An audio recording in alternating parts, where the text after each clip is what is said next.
Washington. The Trump administration on Thursday unveiled a long-awaited plan to end federal control of two mortgage giants that had been bailed out by taxpayers during the 2008 financial crisis and return them to the private sector. The administration's 49 recommendations to overhaul America's housing finance system are unlikely to find an eager audience in Congress, which has been deeply divided on the issue and is now consumed with other fights in the run-up to the 2020 elections. But the proposal could accelerate the administration's attempts to privatize the mortgage giants, Fannie Mae and Freddie Mac, which continue to play an outsized role in the housing market. Together, the two entities collectively backstop a little less than half of the nation's $11 trillion mortgage market. Fannie and Freddie do not make home loans. They buy mortgages from banks that originate them, then securitize them and sell those mortgage-backed securities to investors. That process is meant to reduce mortgage rates by spreading the risk of default and help underserved Americans buy homes. Even before the crisis, the firms were controversial.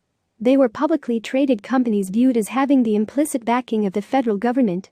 Critics said that allowed investors to profit from them while putting taxpayers on the hook for any trouble. Those fears came true in 2008. When the national housing market began to crash in 2007 and mortgage defaults surged, losses piled up on Fannie and Freddie's balance sheets. In 2008, the federal government placed the entities into a conservatorship as sort of bankruptcy status run by the government and pumped nearly $200 billion into them to help keep them solvent. You have 3 free articles remaining. Subscribe to The Times. As the housing market began to recover, President Barack Obama proposed a plan to release the companies from conservatorship but failed to execute it. Members of Congress have also tried, and so far failed, to end government control of the entities.